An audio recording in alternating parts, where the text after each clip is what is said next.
നമസ്കാരം, news prime മലയാളത്തിലേക്ക് സ്വാഗതം. തെരഞ്ഞെടുപ്പ് തീയതി പ്രഖ്യാപിച്ചു കഴിഞ്ഞതോടുകൂടി ബി.ജെ.പി നേതൃത്വത്തിന് അറിയാം, ഹരിയാന നിയമസഭാ തെരഞ്ഞെടുപ്പ് അവർക്ക് കൈവിട്ട കളി തന്നെയാണ്. മഹാരാഷ്ട്രയും ഹരിയാനയും ഒരേ സമയത്ത് ഇലക്ഷൻ പ്രഖ്യാപിക്കാത്തതിന്റെ കൃത്യമായ കാരണം ഇലക്ഷൻ കമ്മീഷനെ ബി.ജെ.പി സ്വാധീനിച്ചത് തന്നെയാണെന്ന കോൺഗ്രസിന്റെ ആരോപണം ശരിവെക്കാത്ത രീതിയിലേക്കാണ് കാര്യങ്ങൾ പോകുന്നത്.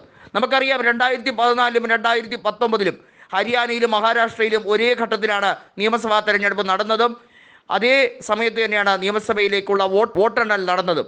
എന്നാൽ ഇക്കുറി എന്തുകൊണ്ട് ഭയചകിതരായി ബി.ജെ.പി നേതൃത്വം ഇരിക്കുന്നു? അതിന് കൃത്യമായ കാരണമുണ്ട്. മഹാരാഷ്ട്രയുടെ രാഷ്ട്രീയം കൃത്യമായി ബി.ജെ.പിക്ക് അറിയാം.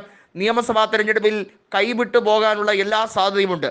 അപ്പോൾ ഒരു സാമ്പിൾ പരീക്ഷണത്തിനായി ഹരിയാനയിലെ ജനവിധി എന്ത്, അതുപോലെ തന്നെ ജമ്മു ആൻഡ് കശ്മീരിലെ ജനവിധി എന്ത് എന്ന് പരിശോധിക്കാനുള്ള സമയത്തിന് വേണ്ടി തന്നെയാണ് കൃത്യമായ സ്വാധീനം നടത്തിയിരിക്കുന്നതെന്ന് മനസ്സിലായി കഴിഞ്ഞതായി കൃത്യമായി കോൺഗ്രസ് നേതൃത്വം പറയുന്നുണ്ട്. അതുകൊണ്ടാണ് മുഖ്യ തെരഞ്ഞെടുപ്പ് കമ്മീഷണർ രാജീവ് കുമാർ ഇപ്പോൾ ബി.ജെ.പിക്ക് അനുകൂലമായ നിലപാടെടുത്തിരിക്കുന്നതെന്ന് വ്യക്തമാകുന്ന സാഹചര്യമാണ്. തെരഞ്ഞെടുപ്പ് കമ്മീഷണർ കൃത്യമായും ഹരിയാനയിലേക്കും ജമ്മു ആൻഡ് കശ്മീരിലേക്കുമുള്ള നിയമസഭാ തെരഞ്ഞെടുപ്പിൻ്റെ ഡേറ്റ് പ്രഖ്യാപിക്കുമ്പോൾ എല്ലാവരും നോക്കിയിരുന്നു, എന്തുകൊണ്ട് മഹാരാഷ്ട്രയിൽ അത് സംഭവിക്കുന്നില്ല?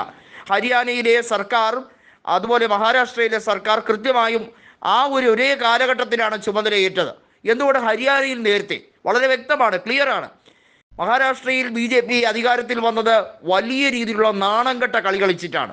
വർഗീയ ശക്തികൾ എല്ലാ രീതിയിലും ഒരുമിപ്പിക്കാൻ വേണ്ടി ശിവസേനയിൽ നിന്നും NCPയിൽ നിന്നും പിളർത്തി കൃത്യമായും ബി.ജെ.പി ഇവരെല്ലാം ഉപയോഗിച്ചു. എന്നാൽ ഈ രീതിയിലുള്ള സിദ്ധാന്തം ഹരിയാനയിൽ പൂർണ്ണമായും നടത്താൻ അവർക്ക് കഴിഞ്ഞില്ല. അതുകൊണ്ട് തന്നെ നിലവിൽ നിയമസഭ എപ്പോൾ വേണമെങ്കിലും പിരിച്ചുവിടാവുന്ന ഘട്ടത്തിലാണ് സൈനി സർക്കാർ.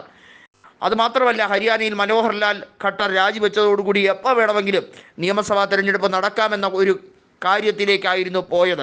നമുക്കറിയാം, മനോഹർ ലാൽ ഖട്ടർ ആയിരുന്നത് കൊണ്ട് മാത്രമാണ് ദുഷ്യന്ത് ചൗട്ടാല പിന്തുണ കൊടുത്തുകൊണ്ടിരുന്നത്. അതല്ലാതെ ബി.ജെ.പിയുടെ രീതിയിലേക്ക് അവർക്ക് താല്പര്യമുണ്ടായിരുന്നില്ല.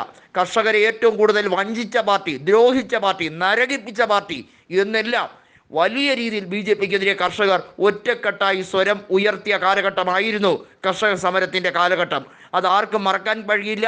അത് ദുഷ്യന്ത് ചൗട്ടാല വീണ്ടും വീണ്ടും എടുത്ത് പറയുകയും ചെയ്തു. അതുകൊണ്ട് തന്നെയാണ് ഹരിയാനയിൽ തെരഞ്ഞെടുപ്പിൽ വൻ തോൽവിയുണ്ടായാൽ അത് മഹാരാഷ്ട്ര തെരഞ്ഞെടുപ്പിനെ ഒരേപോലെ ബാധിക്കാതിരിക്കാൻ വേണ്ടി സാവകാശം കൃത്യം നേടിയെടുത്തത് എന്ന് പരക്കെ ഒരു സംസാരമുണ്ട്. ഏതായാലും ഹരിയാനയിലും ജമ്മു ആൻഡ് കശ്മീരിലും ബി.ജെ.പിക്ക് വലിയ രീതിയിലുള്ള ഒരു തോൽവി ഭയം തന്നെയാണ് ഉള്ളത്.